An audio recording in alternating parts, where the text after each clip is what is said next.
All right, welcome in, everyone. It is time for Full Court Press. Sorry, we're a minute or two late. We're fixing some audio issues behind the scenes, but I believe we've got it all set now. And we have a very, very small slate to talk about today. So we are going to do what we did last week on Monday, and we're going to go to Tuesday to kick off the show with pretty much the one game that's got a lineup for it now. And it is easily the biggest game of the night on Tuesday's slate. So welcome in my co-host, Rob Vino. Rob, big game for the Tennessee Vols. Thompson Bowling Arena, Tuesday night. Feels like one they kind of have to have. They've got Louisville coming to town. Slight fit, Louisville -1.5 to open. How do you see this one? Louisville, Tennessee, big game for the Vols. Well, this one, the Vols have to be happy to be back home, for starters. It's been 5 games, either on the road, true road, or neutrals. I don't know how close you want to call Bridgestone to being a neutral. Knoxville and Nashville aren't really that close, but I guess the Illinois game would have favored Tennessee for travelers. But Tennessee, like I say, haven't been home in a long time. The other side hasn't been on the road other than against Arkansas, and they didn't win that game. Arkansas beat Louisville 89-80. Fundamentally, Adam, well, let's just start with situationally. I do think Tennessee, the hungrier team, at home, slight home dog. I think if you were just going to add up situational angles, you would come toward Tennessee. Then when you get to the matchups on the floor and you realize it's, a severe contrast in styles here. We've talked about Pat Kelsey before. His career is the same. He's going to run. They're going to shoot threes. Louisville, 42% of their point production comes from beyond the arc. That's number 10 in the country, the 10th most. Tennessee's going to have to prevent that from happening here. But Tennessee likes to go slow, and they're a huge offensive rebounding team, so Louisville's going to have to stop that. Tennessee is number 1 in the nation, not only in offensive rebounding, but in second chance points.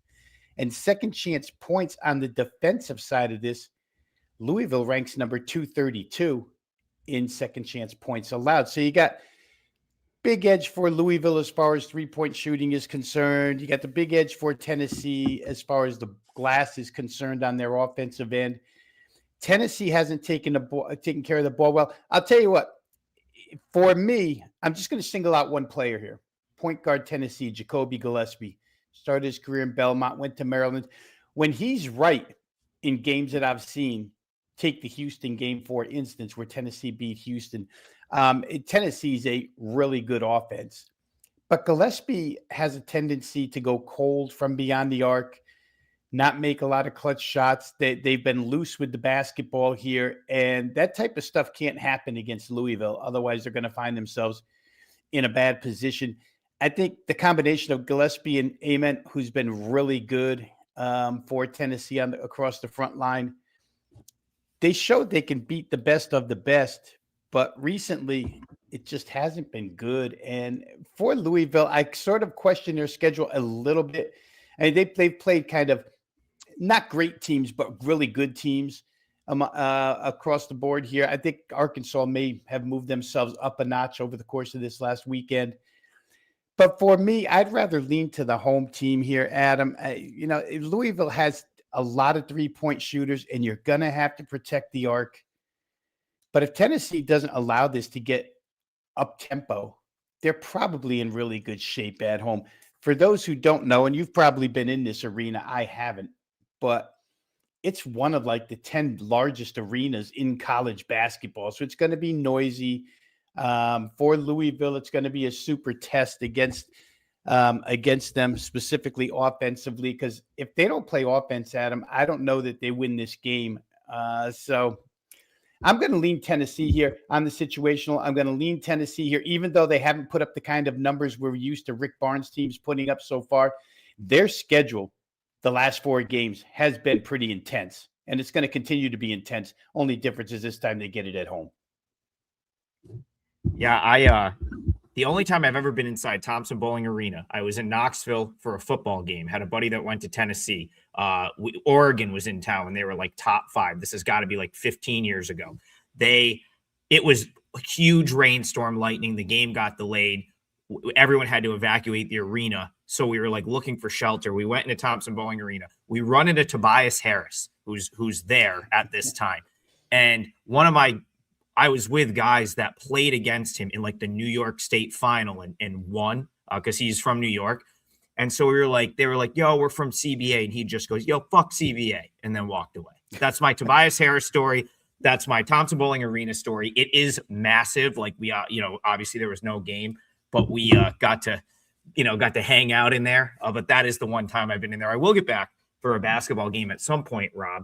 I did get to see Tennessee play in person the other day. They were up here in Syracuse. I felt like Syracuse did a tremendous job defending Gillespie and really took Tennessee out of what they wanted to do. Obviously, pulled the upset in that game. The one thing I'll say is though, and this is my, so I kind of have concerns for both sides in this game. My concern with Tennessee, you talked about Gillespie being right. Okay. He really hasn't been against good competition. That's my concern. And the one game that Tennessee can sort of hang their hat on right now is the Houston game. But you got to really look at like situationally, like what that Vegas tournament was. So like that Tennessee-Houston game, I believe, came on the heels of Houston going to overtime with Syracuse. Very grueling game for them. Tennessee got to run Rutgers out by 30 the day before. So like, and I also think Tennessee and Houston are very similar, like the way they want to play. So I thought it was a good matchup for them. But like Gillespie's good games are Northern Kentucky, North Florida, Rice, Tennessee State, and Rutgers. What really hasn't been, didn't play great against Mercer, who I actually kind of like that Mercer team this year for what conference they're in. And then, Illinois, Syracuse, KU, Kansas, and Houston. Not. I guess the Houston game, he had 22 points, still went 5 for 16 from the field, like 6 for 20 against Illinois. That's not very good. 5 for 12 against Syracuse, 5 for 19 against Kansas. And then you talk about Amen. Again, he's another one where couldn't do anything against Cuse. 9 points on 1 for 8 shooting against Houston. Did nothing in the Illinois game. Like that is kind of my concern for Tennessee, is that they don't have enough scoring to beat some of these better teams that they're playing. Now, my concern for the Louisville side is something that you mentioned. They shoot a lot of threes. And, you talk about, I was on Arkansas in the game that they went to Arkansas. That game was actually, that final's closer than it was. I felt like Arkansas just had them. I never was even like remotely concerned that Arkansas wasn't going to win that game. It was like clear from the outset that they just weren't going to be able to go there, bombs away from three and beat that team. Amazing. The other, so if you look at like when they've gone on the road this year, that Cincinnati game wasn't necessarily easy for Louisville, and they ended up pulling it out by 10, but it wasn't really like an easy game. I felt like Cincinnati sort of played them pretty good, and that Cincinnati team is not very good. Like they've shown us that to this point. So it's like last 2 games for Louisville, they were able to sort of do what they wanted from 3. They crushed Memphis. They beat Indiana. But like Tennessee will give them, it's not just going to be easy to get off clean looks from 3 against Tennessee. That's the one thing about Tennessee. Very, very good defensive team. They're going to force Louisville into tough shots. Would that put, like, as I talk about it, I kind of am making a case for the under here, I feel like. I don't know if I can pick a side, but I certainly think scoring could be a little bit tougher in this game. Yeah, it wouldn't surprise me. And I think the reason why I wanted to put this whole game for the Tennessee side on Jacoby Gillespie is because last year when you had Ziegler and those guys, you knew the backcourt was steady for Tennessee. It just doesn't seem, and it is a great divide, right? You mentioned the first 5 games of the year where they were playing lousy competition and it looked great. And then these last 5 games that we've all paid attention to from Thanksgiving on, because they're higher profile games, you see that this could be a problem. He was not great at Maryland last year. It's almost like he was a star at Belmont, stepped up in class, hasn't been an elite point guard. I think Zakai Ziegler was an elite point guard. So for Tennessee, they're going to have to get something there. Felix Akpara, just an animal on the boards. That's where they might be able to make a lot of their separation or whatever if they get a lead in this game. It's going to be tough for Louisville on that end, but it is a difficult game, Adam. I think that, the situationals might add up to Tennessee, but boy, oh boy, if Louisville does hit a few threes, it's going to be because Tennessee doesn't really shoot 3-pointers that well. You can't trade threes for twos, and Louisville can get to the free throw line. I don't know. The point spread is going to be in that 1-point area for a reason. It's a difficult game to call, and maybe the under. What are we looking at here anyway? We were looking at as far as the total might be concerned. Looks like Ken So Palm we is going to have list this at 159. So we have a 157.5 at DK. They also have Louisville -1.5 right now. I felt like the spread was. Yeah, the total definitely sounds high. I felt like the spread was fair. I made it like 1.75, so pretty much right in line with my number. But it felt high to me because I really think Tennessee's got to clamp down defensively if they want to have any shot at winning this game. And you have to. They have to force Louisville into tough threes. And if they do that, though, Louisville's offense can run a little stagnant. So again, that would be that's the best thing I see for this game. And this, of course, is a Tuesday game. But yeah, 157.5. Yeah, that's a key point too that I should have pointed when I talk about styles and contrast.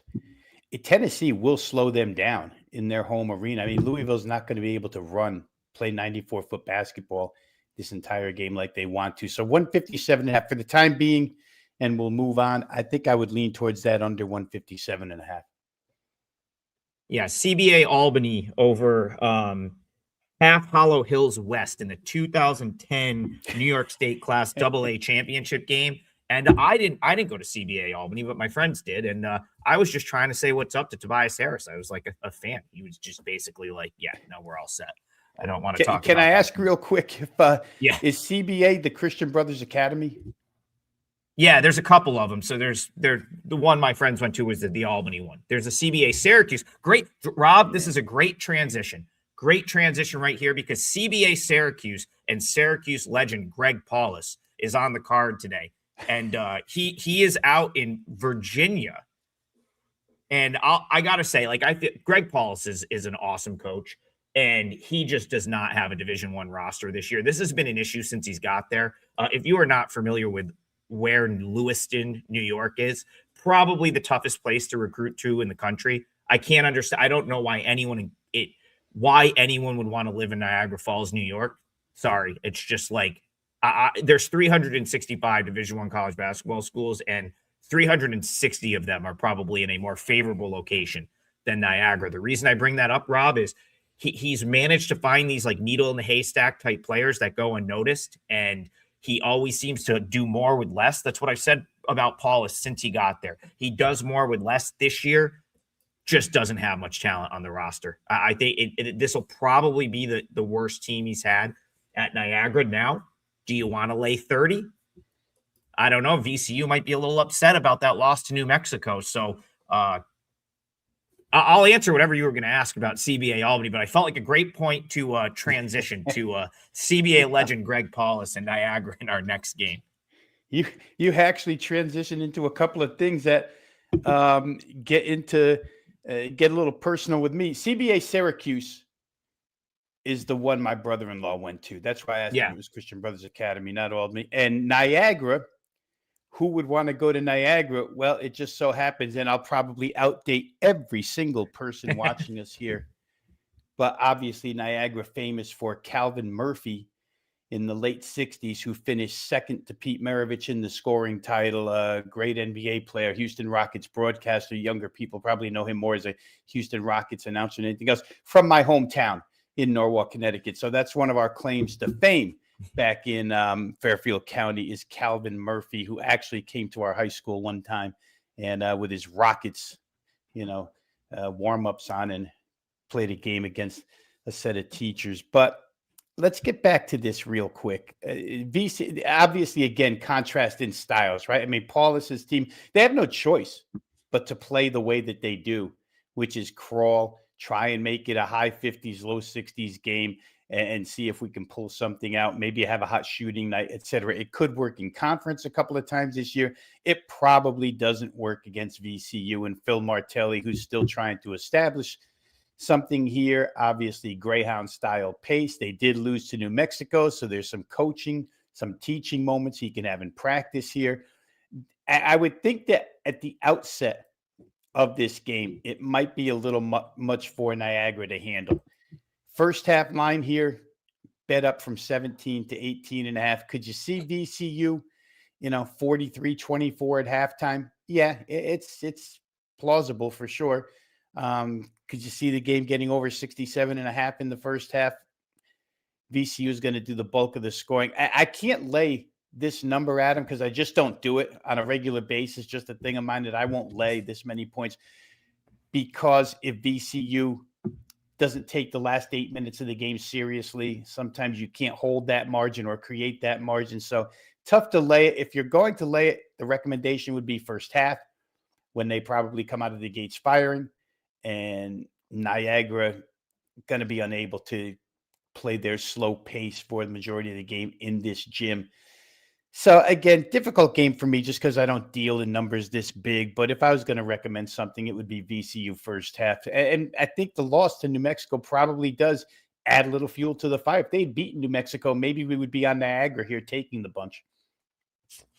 Well, I'll tell you right now, I mean, where this opened and where it is now, you're looking at, it's up to 32.5, open at 29.5. My number was more in line with the open. Like, that's not enough value for me to want to take the 32.5. But what I will say about Paulus, I remember him coming into the dome and hanging around and covering a number a couple of years ago. He's not going to let his team quit. Now, I was at I was at a Niagara St. Bonaventure game at Niagara. They were all it was a sellout because they don't get to host the Bonnies very often. It was a couple of years back when St. Bonaventure was really good, and St. Bonaventure destroyed them. And I sat right behind the Niagara bench, and he was still he coached all 40 minutes. And it was those are the types of things where you're talking about catching 30, 31, 32 points. Knowing that they're not going to quit on him is I guess something you want to know when you're talking about a 32-point dog. But to me, this year, this Niagara team is just so not Division I caliber, really. Some of their you talk about teams that they've played in Division I this year, lost to Lemoyne, lost to Howard, lost to Morgan State over the weekend. Those are teams that most MAC schools are going to win those types of games. Lost to Detroit at home. I like that Detroit team, but still, I think Niagara is a slight favorite there. And then in MAC play, just destroyed by Siena, destroyed by St. Peter's, 83-54 and 71-43 in games that they were fine playing slower. That's the other thing. It's if those teams are running you out like that, and VCU decides that they're a little pissed off from the New Mexico result, that's tough, man. Slick Vic says I could see VCU up 22 at halftime. I'll tell you what, maybe you go with Rob's VCU first half angle for a half unit, and if it doesn't get there, come over with the full unit on the second half, because I think VCU will run out. They're going to dominate one half of this game. I just don't know which one it is. All right, let's continue through. We'll probably get to all of them, but I will go off of what people are talking about in the comments. But yeah, we probably will get to not many games today. But this might be the smallest slate so far of the year. But one people seem to be talking about, which is interesting, and also I'm guessing someone is out. Wofford's going to go to Gardner Webb, and I have a feeling this move to Wofford means someone is out for Gardner Webb. The other reason I say that is someone I know that bets primarily off of injury news played I think over in this one. So that's, it's a sign to me that says someone out is probably out for Gardner Webb. Now, my question to you, Rob, is does Gardner Webb have someone on their roster that's worth 3 points? My gut says no. And you know what? The last couple times they've played, they hung around with Georgia Southern and they beat a non-board team. Now, this is a Gardner Webb team that lost to something called North Greenville, which is not a Division I team. and also was blown out in every single game pretty much prior to that Georgia Southern game. There's no way I can lay 11.5 on the road with Wofford, but I also don't know if I can. I don't know if I have any desire to take those points either. So anything for you here, Wofford, Gardner, Webb. Yeah, you know what? For me, I think the look has to be toward the over in this game. Gardner Webb, for what it's worth, and you see, this looks a like a SWAC chart, a SWAC team chart when you pull up Gardner Webb. Run, run, run. Can't make a shot, right? You're going to get plenty of possessions here, but does anything go in the hoop? Where Gardner Webb is concerned, the scores have been, relatively high, the final scores. So obviously there's enough chances in a game, despite their lousy shooting, to get games up and over the total. Here we're looking at a number, I don't know, the vicinity here is kind of tough at 156.5. Like you say, it's been bet up about a point and a half. Not really sure. You know what? The best bet is, as I'm going through numbers here real quick, Adam, to see where we are with currents. I think that the play might be to go to the Wofford team total. To answer your question, is there anybody on Gardner Webb worth 3 points? No. Those types of moves are reserved for, power conference teams. Sometimes a little more than 3, but basically not reserved for mid majors unless there's an elite superstar down there. And this is probably a low major, but 82.5 looks low to me for the Wofford side. Obviously Gardner Webb's going to run and they give it up. Not only don't they shoot, but they don't play much defense either. Points allowed in games against teams. They give up 107 to Queens, which isn't necessarily a higher tempo team, but they are a team that shoots it pretty well. Georgia Southern 84 there. I would think 82.5. I would isolate this to just the team total. I don't want to depend on Gardner Webb racing up and down the floor, missing a shot or turning it over, et cetera, et cetera. So let the side go. Let the full game total go. I would say Wofford over the number. Yeah, I could see that. Wofford's an interesting case because they had the whole thing with their coach, who I believe ended up getting fired like right before the season. But they're still like a fair amount of talent on their roster. So it's like I almost looked at Wofford as like undervalued coming into the year because I didn't really think the coach thing mattered all that much. I felt like they still had like better players than they were maybe getting credit for. And I think for the most part, they're 6-4. They come in with a nice win over Milwaukee, kind of beat the teams that they were supposed to beat. Now, this is very interesting because I went to a Wofford Elon game 2 years ago down at Elon, and Wofford really struggled with the Elon zone in that game. Now, it was last year. Yeah, it was last year because Matthew Van Komen was still on the team. They really struggled with Elon zone. Interestingly enough, they got bombed by Elon last time out too and scored 52 points. And I have a feeling it's because Elon it's a bad matchup for them. They extend their zone, and I'm just going to pull up the stats from that game real quick. Yeah, Wofford 7 for 32 from 3, and it's basically all they could shoot. It's all they could shoot in that game. They're a little undersized, so they got out-rebounded by Elon big time, couldn't make a shot. So I think that's a little deceiving. That's probably a bad matchup for Wofford now a couple of years in a row. Gardner Webb's not going to be able to do that defensively. Gardner Webb's not going to be able to out-rebound Wofford. Gardner Webb's one of the worst rebounding teams in the country. So, and Gardner Webb turns it over a ton, which is going to lead to run-outs and what Wofford would want to do scoring-wise. So I kind of think you're onto something there. Wofford team, you said team total over is what you like, Rob? I would lean towards 82.5 going over. Yeah, I'm just looking here, Adam. Last game, neither Jefferson, Clark, or Peterson played, but none of those guys factor into primary minutes for the Gardner Webb squad. So you got 3 reserves that were out last game. I don't know if the reserves are injury enough to push the number, but certainly, 77-63 over Brevard, if we want to say it the European way. Indicates that they're a little bit depth shy. And if they're depth shy here, even more of a lean towards the over. Yeah, I was going to say the over is what ticked up in this one. I would very much agree with that. This feels like there's going to be points. It feels like it get out of hand, and if it gets out of hand, you'll probably get help from Gardner Webb too. Like if it ends up trending in the direction the market is trending in, where Wofford's up 10, 15 points, I could see this one just like going off the rails. Ton of second half points, and you get there either way. But I like your look at the Wofford team. Wofford's definitely going to score here. So I think that's a really good look. Okay, I'll give out a best bet. I'll give out my leg of the parlay. Let's go. You know what, Rob? Since we're chasing a couple units on the parlay now, let's and it's a small slate. Let's go with a 2-teamer. Let's because there's only two of us on the show.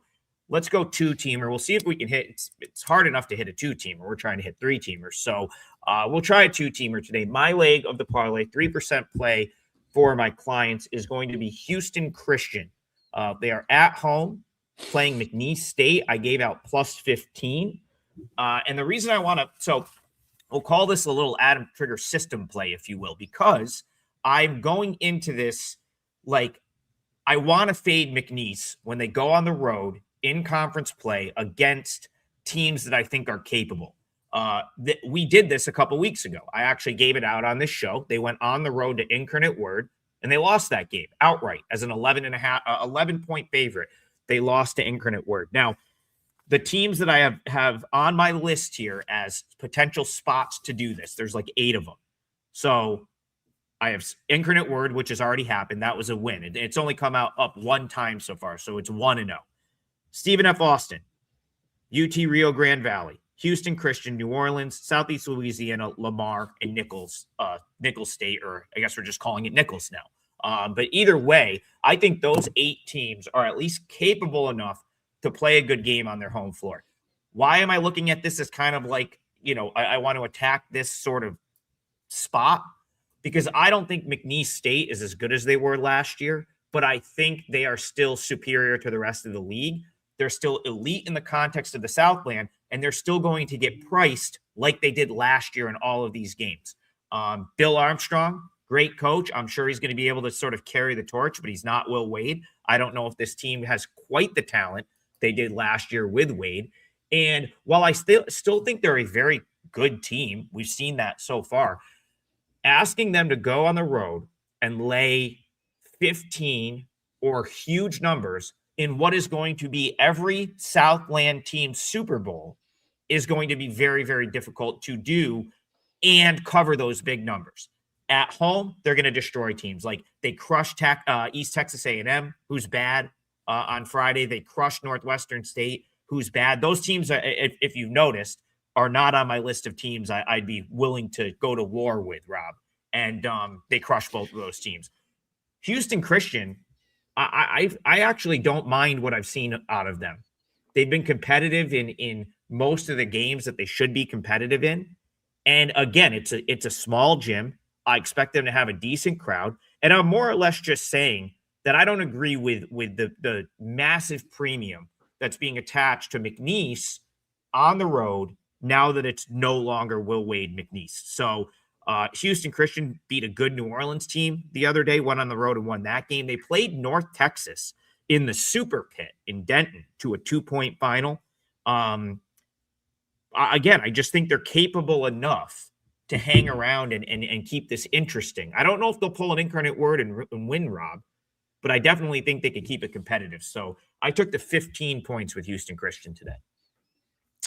Yeah, and just real quick, as you were talking there, because I know when BP was on the other day, we were talking about the Southland maybe having some teams that could push McNeese. Obviously, Incarnate Word has already beat them. I had mentioned Houston Christian at the time. And it's based off of some of their results. Against UC San Diego, they only lost by 18 on the road, and you're getting 15.5 here. Some of these results, it somewhat leads me to believe that this team right now, by odds makers, is still undervalued. Like the power rating hasn't caught up to how good the team is. And that's the time when you want to take advantage of a team like this. It kind of flies under the radar, Houston Christian. Not much emphasis placed on them by odds makers. So you may be getting them at a good price. When conference play took over here, you beat New Orleans, like you mentioned, you play SC Louisiana to an overtime contest. And prior to that, again, playing North Texas isn't the easiest thing to do. That style is difficult. You only lose by 2 to them. I don't know. The plus points here make a lot of sense. And what completely makes sense is the fact that McNeese was a much better, well, I don't want to say a much better, but with Will Wade as head coach, we kind of knew Will Wade was the guy who would want to put his foot on the throat of the opponents. We don't know that as much about that. Will Wade was looking to get back um, into Power 5 basketball as a head coach, and he was going to make his mark by beating Southland teams by 30. And we don't know that we have that here this year. So Houston Christian, not that you need my stamp of approval, but I'm happy to ride with that as half of our parlay here. So let's go, HCU. I mean, Bill Armstrong took his whole starting 5 out the other day, was pissed off, right? So that's, to me, that's I still think again, are they the best team in the Southland? Yeah. They're probably going to win the league. They may only lose another, maybe one more league game all year. Who knows? And they're not going to lose at home. Probably not. It would take a lot for them to lose, I think, on their home floor. But when they go to these, it's going to be a good environment. Small gym. Got to get down there. It is a tiny gym. They're at Houston Christian. I think you got to like their chances to at least be competitive. You lose by 10, you still easily cover that 15-point spread. So, that'll be that's a 3% play for me. That'll be my leg of the parlay. Rob, I will give you the floor in a little bit, but I guess I want to just transition to another game that I have my eye on. That's sort of, if it gets back to the number I want, this will likely be a second client play for me, and that is our favorite Incarnate Word. IU, I believe they're the Cardinals, maybe, but they step out of conference tonight. It's a big underdog. Head over to TCU, and interesting matchup because it's they're a big underdog out of conference. That they probably will get up for playing a big name team, but man, TCU has some talented guards that defend really hard. And I'm wondering if that might be a little too much for UIW here. So anything on this one for you? Incarnate Word, TCU Horned Frogs. Yeah, I looked at it earlier this morning. And again, where TCU is concerned, it's the defensive side of what Jamie Dixon. It looks like an improved defensive team. Jamie Dixon's team kind of went away from his Pitt identity the last couple of years. They've been a team that's been caught up in higher scoring games. But when I go back to that Michigan game, and I said it before, I'll say it again. It was a night where I texted you and said that Jamie Dixon had a real plan here, and they've executed it. And nobody has held Michigan to 6. Michigan can score 60 and a half. They only scored 67 for the game against this team. So defensively, I think it's key to look out for inside the Big 12 as well. A defensive-oriented conference when we get into conference play. TCU may be a team that gets involved in a lot of unders. Last game against North Texas, played a team that doesn't want to move up and down the floor, 65-55, low-scoring game. Question becomes, will they score enough to cover this kind of number? And perhaps because it's a step down in class for them, they will. They've actually played a ruthless schedule so far. Michigan, Florida, Wisconsin, Notre Dame. Like I say, North Texas style is not easy. They opened the season with that game against New Orleans, who surprised them, I think, right out of the chute. But it's been a really tough schedule for TCU. So certainly they are a sharpened ball club right now, and Incarnate Word might be a little bit out of their weight class, right? That's what we want to say here, out of their weight class. I could see, I'm trying to look at the team total for Incarnate Word here real quick, because that could be something to look at with the defensive style of TCU. Incarnate Word's number, actually it opened 69 and has been bet down to 67 and a half. Now there's some 68 and a halves out there. If you were going to play that under, shop well, get the 68 and a half. But I could see TCU holding this team below 68 and a half points tonight for sure.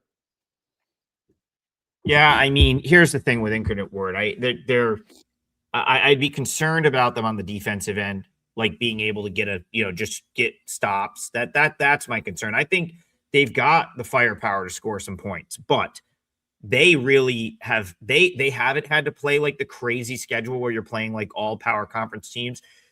The only really power conference team that they've played so far was Indiana, and it was kind of like, I remember the game. It was like a Sunday afternoon. It was not like it was kind of a sleepy spot for Indiana, and they just kind of went through the motions and won the game by 8. Like, it was a 69-61 final, and I don't think Indiana was very interested in the game.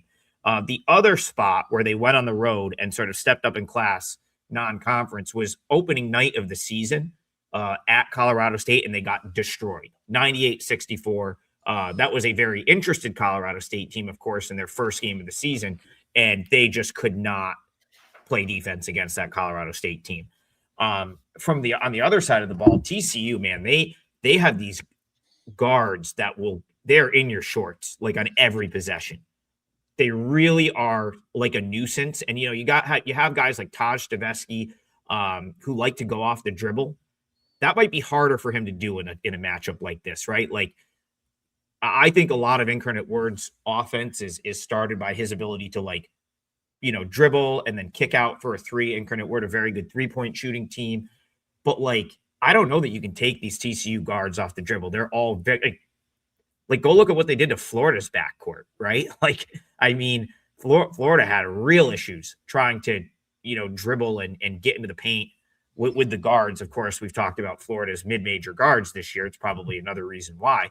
But that's my concern here. So if it gets back to 19 where it opened, I'll have to at least consider it. But for right now, it has yet to make my card. Though that's one of the more interesting watches for me tonight, in my opinion. All right, Rob, do you know what you want your leg of the parlay to be, or is there something? I mean, there's only a couple games we haven't talked about. Are you thinking of a game that we've already discussed, or are you thinking of one we haven't talked about? Now, I'll go to the one that we haven't talked about, Adam, and the Wyoming South Dakota State game, which is going to be a really good game. I forget if I used them as a play in the parlay earlier this year, but I do know that we talked about them earlier. But it's the tempo change here for Sundance Wicks and his club that really has caught anybody's eye who's paid attention here this season early on. They're a much quicker basketball team as far as pace is concerned, and they're a really good shooting team. Now, South Dakota State in the past was much the same, but under the new head coach here, Brian Peterson, it's kind of like they've dialed it down a little bit, Adam. They've become more methodical, like a North Dakota State has been inside the Summit League. And they're not racking up the huge numbers. And they did lose a lot of offensive capability as far as personnel is concerned. So I don't know that I fully agree with the move towards the full game over, but I do think Wyoming is going to come in here and get their share. We're looking at a team total of 78.5 here.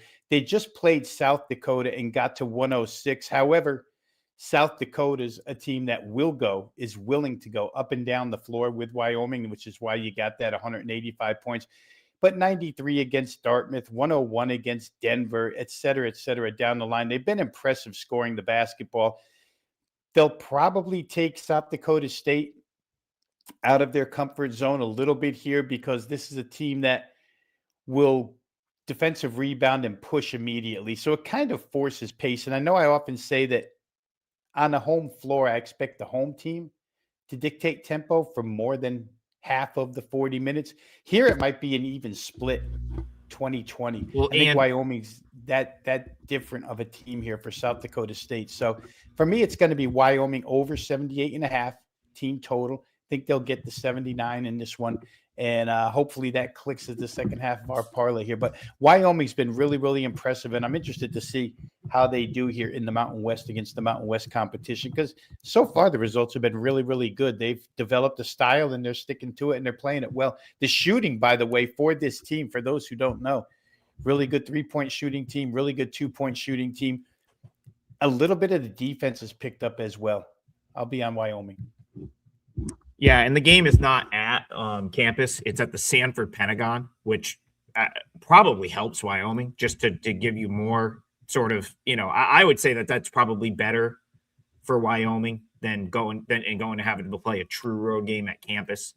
It's where they play the tournament, right? The Summit tournament is held there in the Pentagon, I think. I believe they play the Summit tournament there. They have a whole bunch of non-conference. They pretty much now are getting some big time non-conference games. I think Mississippi State played a non-conference game there earlier this year. They've been doing it for a couple of years now. So I would say go back and maybe look at some of the scores in those games. I don't remember the softness of the rim, but I remember a couple of years ago, I think Auburn and Baylor played a pretty high scoring game at Sanford Pentagon. So that's where that game will be tonight. It's not on campus. It is in Sioux Falls at the Sanford Pentagon. And again, though, I can't really disagree with that. Wyoming's probably the other thing about South Dakota State, I've been down on them so far this year. Now, I do think that they're maybe improving a little bit. Of course, their head coach is now Drake's head coach. And the new head coach, I believe, was from, I think he was an assistant that got elevated to the head coaching position. You'll have to fact check me on that. But I caught some of South Dakota State in the one tournament they played in over Feast Week, and they were awful, just horrible against Irvine and against Utah Valley, who, Wyoming is a step up in that's kind of the same level of competition. Like if you want to look at Wyoming levels of competition for South Dakota State so far this year, it would be Northern Iowa, who they lost to. It would be Utah Valley, who they lost to and got crushed. And it would be UC Irvine, who they also lost to and got crushed. If Wyoming is doing the crushing, Rob, they're going to go over that number, right? Like they're going to probably score 90, 80, 85. So if that's the case, I think you got a good one with the team total. And the key is the teams that you rattled off there, Adam. Now, Utah Valley is a pretty efficient team, but a quick check of their schedule shows nobody, honestly, that plays at tempo. Even go to that opener. Merrimack plays as slow as can be. They're just going to sit in the zone. So you're right. They haven't seen much of this pace yet this year. 66 points there. Oregon doesn't play with pace. They got to 83. Of course, they're a Power 5 conference team. But it will be interesting to see how South Dakota State tries to handle this. Like I say, I do feel like Wyoming can control a little bit of the pace longer than you would expect. Not a true road team here, but semi-road team to do. So we'll ride that. We'll root for 79 points here, and hopefully we click on a two-teamer and get ourselves back into the plus category. All right, we can move along. There is still a couple games to talk about. I see Bayou popped into the chat. He said Alabama A&M is a live home dog tonight. North Alabama has won 3 in a row but haven't played in 12 days and now play a true road game where Alabama A&M already beat Charleston Southern. They have Grambling's old head coach who brought Grambling to the dance multiple times in the SWAC. Well, I'll say I was very fortunate to get a win with Coastal Carolina earlier this year against Alabama A&M, and they hung around. They're very, very scrappy team. They made that game really ugly. It was a game that I felt like Coastal Carolina should have destroyed them, and they ended up. I kind of got lucky to win by 7. That game was they came all the way back and cut it to 1 with 2 minutes left, and I won on some free throws there. To Bayou's point, they don't play many home games. They don't get many home games. It's one of those SWAC teams that's often trying to pay the bills, right, Rob? They went to Indiana, they went to Clemson, but they probably have had more home games than most in this league. And they've been good at home. They knocked off Charleston Southern. That's a nice win, as Bayou said. They knocked off Lindenwood, and they knocked off Tennessee State. So, this is a team that is, let me just check the standings here. I believe, 5-0 at home this year. And I got to imagine that North Alabama and Alabama A&M is at least a little bit of an in-state, right? I think there's only 5 D1 maybe 5 or 6 D1 Alabama schools, maybe 7. I don't remember. But again, got to be a little bit of juice there for Alabama A&M. So I kind of agree with Bayou. What do you think?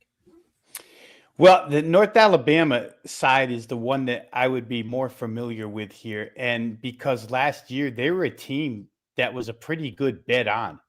They had the bet on signal on them for most of the year. They wound up being a 20-plus win team. I'm forgetting the exact record, but I know they went into the 20s, and they did a lot of point spread covering.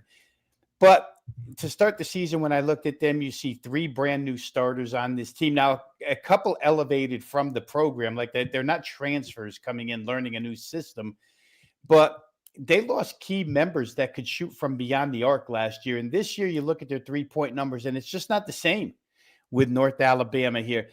Thus, the 5-4 record. Obviously, there's a couple of power teams in there. Mississippi State, who I think we have all come to find out that Mississippi State in the SEC plays not going to fare well, because Mississippi State has not done very well so far this season. Clemson, they lose to. But other than that, they haven't played a batch of impressive teams. San Francisco's in kind of a down year as well. I just thought that replacing the 3 guys that were the key cogs last year for I'm looking right now, the 24-11 team is what they were. Yeah. But point spread wise, they were absolutely like a money printing machine. I thought it was going to take them a little while to get rolling here, if in fact they even do get rolling. But as you look through the way they've been shooting this year, it's just not good. And it's nowhere near the level of shooting that they had last year, especially from 3-point range. So I could understand. I'm not as familiar with the Alabama A&M side, but I could definitely put up a case for fading North Alabama. They're not the team that they were last year. Yeah, I mean, they literally lost like the best players in the history of the school. So like Right. that's the thing. I mean, Jakari Lane, Daniel Ortiz, like that was the best team Northern Alabama has ever had. Like those guys are just not replaceable for a team like that. So I kind of came into the season like, all right, like they might be a little bit of a fade, but to buy and Bayou, I see talking about it in the chat. Like Tony Pugliese is a tremendous coach. He does actually have a good amount back from last year. So it's like I wouldn't be surprised if he's competitive in the A-Sun and this team is competitive in the A-Sun again. But the question you have to ask, and this was at least the case earlier in the year, to me, was how much of a tax are you paying for last year, right? Like they literally had the best team that they've ever had at that school. Now we're they're 9 games into the season. I would say that maybe that's, that tax was starting to go away, but then they beat San Francisco, right? Like, so they go out and they go on the road and knock off San Francisco as like a 17-point underdog. So I would say the tax is probably back, right? Like now, and you can see it with the way the market is moving up from 2 now to 3.5. So I really am puzzled here. This was one I think you can make cases for both sides. I certainly don't. I don't know if I trust, like, I can't trust the North, like that one result against San Francisco does not have me thinking that this is last year's team.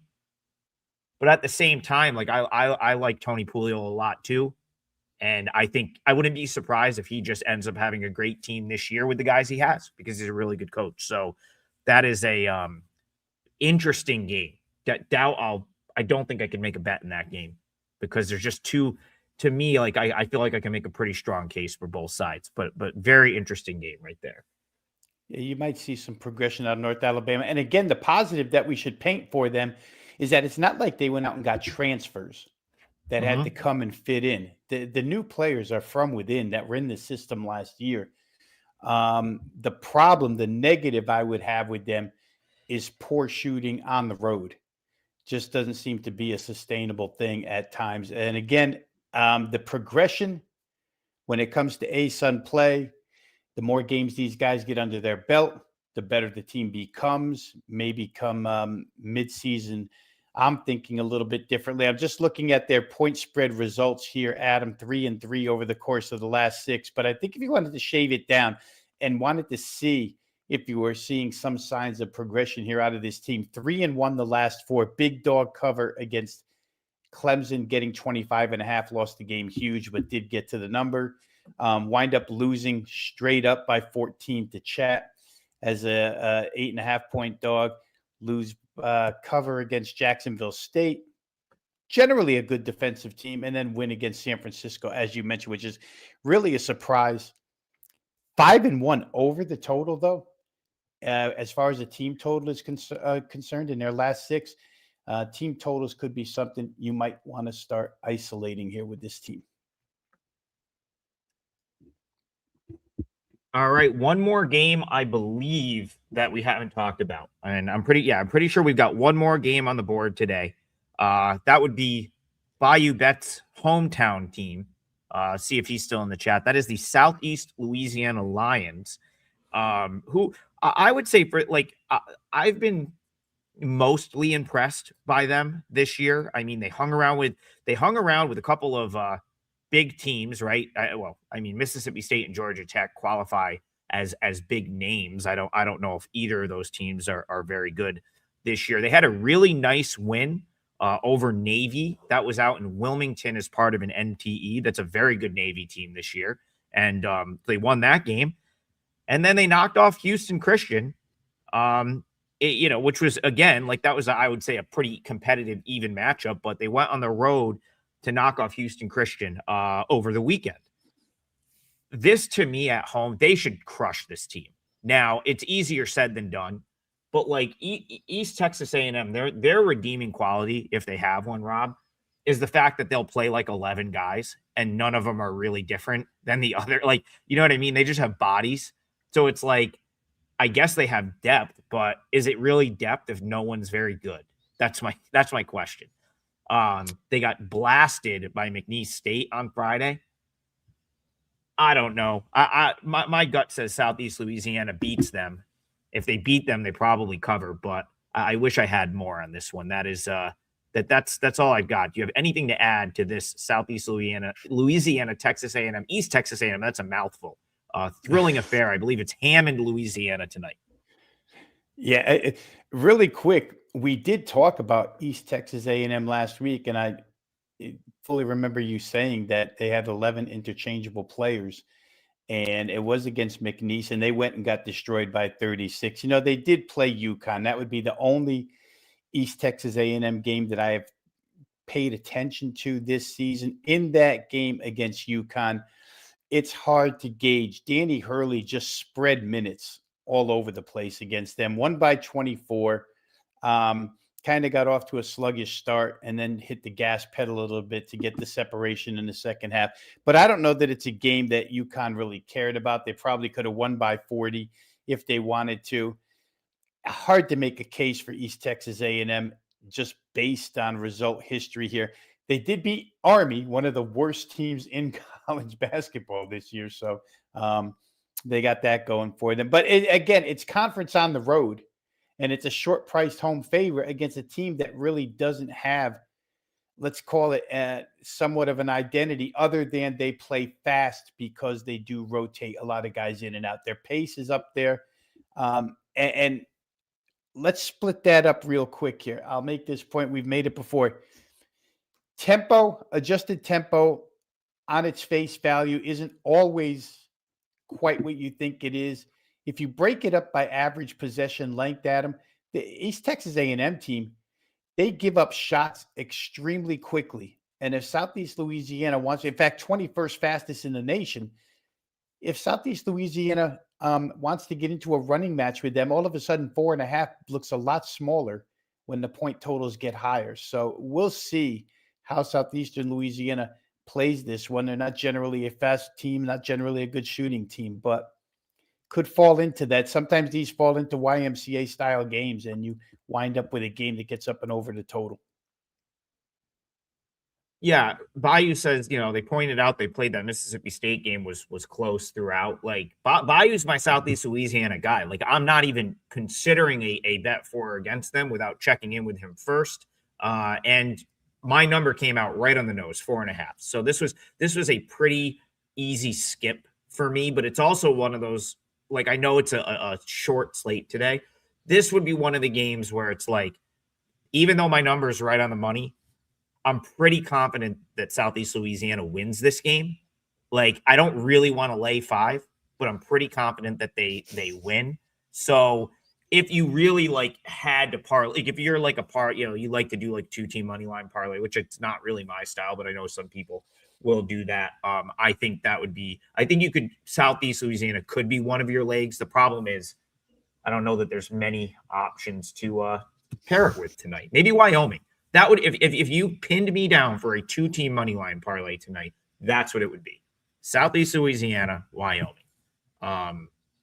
Don't know. I don't want to like come out and say I'm recommending that, but that would be my 2-team money line parlay if you force me to pick one for Monday night when there's 7 games on the board. All right, we managed an hour off of this slate, Rob.